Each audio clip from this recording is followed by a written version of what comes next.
అసలు నేను అనేది ఒక సరే పట్టాభి గారు రాజకీయ నాయకులు లేదా చంద్రబాబు నాయుడు గారి ప్రత్యర్థులు రాజకీయాల్లో ఉండే గుడివాడ నాని బందర్ నాని గారు లేకపోతే ఇంకెవరో ఇలాంటి వాళ్ళు బిల్డప్ బాబాయనో ఏదో మాటలు జారారంటే ఇక మనుషులు కదా అట్లా ఉంటారులే రాజకీయాలు అనుకోవచ్చు.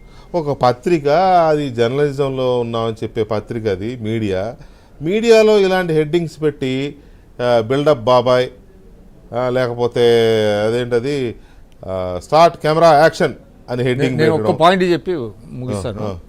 నాకు బాగా గుర్తు, ఇందాక మీరు కూడా అన్నారు 96 కోనసీమ తుఫాను వచ్చినప్పుడు అప్పుడు కమ్యూనికేషన్ వ్యవస్థ లేకపోతేనంటే హ్యామ్ రేడియో అని ఉండేది, గుర్తుందా మీకు? హుదూద్లో కూడా వాడారు అవి.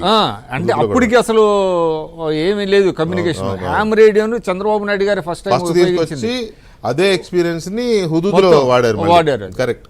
యా పట్టాభి గారు ఈ రకమైన ఇది ఎట్లా ఇది నిర్ణయమో బుడమేరు ఆ జనాన్ని నమ్మించే ప్రయత్నం లేకపోతే ఆయన అజ్ఞానమో ఇక అది ఏదని అనుకోవాలి. ఇప్పుడేమో రిటైనింగ్ వాళ్ళు మాదే అంటూ అది ఒక ఫోటోలు పెట్టి అదొక ప్రచారం, పత్రికల్లోనేమో ఈ రకమైన పబ్లిసిటీ స్టంట్ అని ఈ ప్రచారం. సో దీని మీద ఏంటి పార్టీ రియాక్షన్ ఏంటి?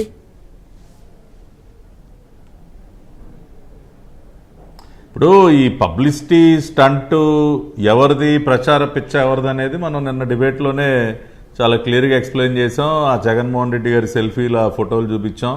ఇవాళ కొత్తగా చంద్రబాబు నాయుడు గారికి ఇవాళ కొత్తగా పబ్లిసిటీ ఏమవసరం అండి? 164 సీట్లతో రాష్ట్ర చరిత్రలోనే కాదు దేశ చరిత్రలో ఎవరు చూడనటువంటి విజయాన్ని సొంతం చేసుకున్నటువంటి వ్యక్తి 2 నెలల్లోనే మళ్ళీ కొత్తగా పబ్లిసిటీ అవసరం ఆయనకి?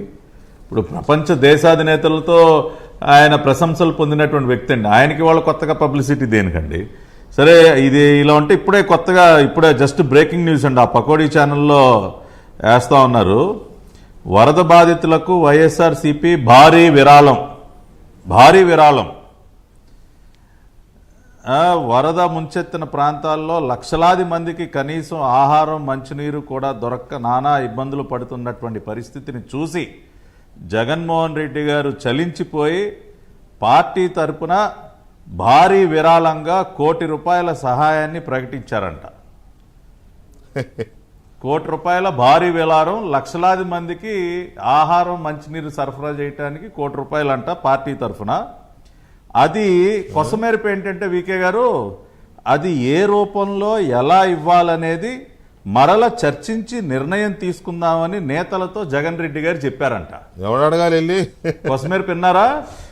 ఏ రూపంలో ఎలా ఇవ్వాలనేది మళ్ళీ తర్వాత చర్చించి నిర్ణయం తీసుకుందామని మళ్ళీ చెప్పారంట. అంటే ఇతన్ని ఏమనాలి సార్? అంటే తక్షణం ఇమ్మీడియట్ గా ఏం లేదు, ఇమ్మీడియట్ గా ఒక్క వాటర్ బాటిల్ కూడా రాదు అటువైపు నుంచి. ఇప్పుడు రేపు ఈయన గారు ఒక ఫ్లైట్ ఎక్కేస్తాడు, లండన్ వెళ్ళి ఒక ప్యాలెస్ లో దిగుతాడు, గోల్ఫ్ ఆడుకుంటాడు, మళ్ళీ స్విట్జర్లాండ్ వెళ్తాడు, హ్యాపీగా మొత్తం లగ్జరీగా తిరిగి వస్తాడు. ₹1 కోటి భారీ విరాళం, అది కూడా మళ్ళీ దానికి పెద్ద హెడ్డింగ్ భారీ విరాళం అని. నిన్న ఒక ఎన్ఆర్ఐ ఇచ్చాడండి ₹1 చెక్కు. అవును, ఒక ఎన్ఆర్ఐ, ఒక మామూలుగా వ్యాపారం చేసిన ఒక ఎన్ఆర్ఐ ₹1 చెక్ ఇచ్చేళ్ళండి నిన్న చంద్రబాబు నాయుడు గారికి. ఈయన గారు మొన్న ఎలక్షన్ అఫిడవిట్లో ఈయన డిక్లేర్ చేసినటువంటి ఆస్తుల విలువ 800 కోట్లు. ఈయన పార్టీ బాండ్స్ రూపంలో ఎన్ని 100 కోట్లు 1000 కోట్లు పోగేశారు తెలీదా? వైఎస్ఆర్సీపీ ఎంత పోగేసిందండి ఎలక్షన్ బాండ్ల రూపంలో? భారీ విరాళం ₹1 అంట. అది ఎలా ఇస్తారో మళ్ళీ ఆలోచించి చెప్తారంట. ఇవాళ లక్షలాది మందికి ఈయన ఏదో సహాయం చేశాడంట. సిగ్గుండాలండి కనీసం కొంచెం అయినా. 5 సంవత్సరాల్లో ఎగ్ పఫ్ఫులకు మింగేశారు ₹3,60,00,000. తాడేపల్లి కొంపలో కూర్చుని ఎగ్ పఫ్ఫులకు మింగేశారండి ₹3,60,00,000. బాత్ టబ్బులకి తగలేశారు రిషికొండ ప్యాలెస్ లో ₹1,00,00,000. ₹1 కోటి భారీ విరాళానికి మళ్ళీ ఏదో ఆలోచించి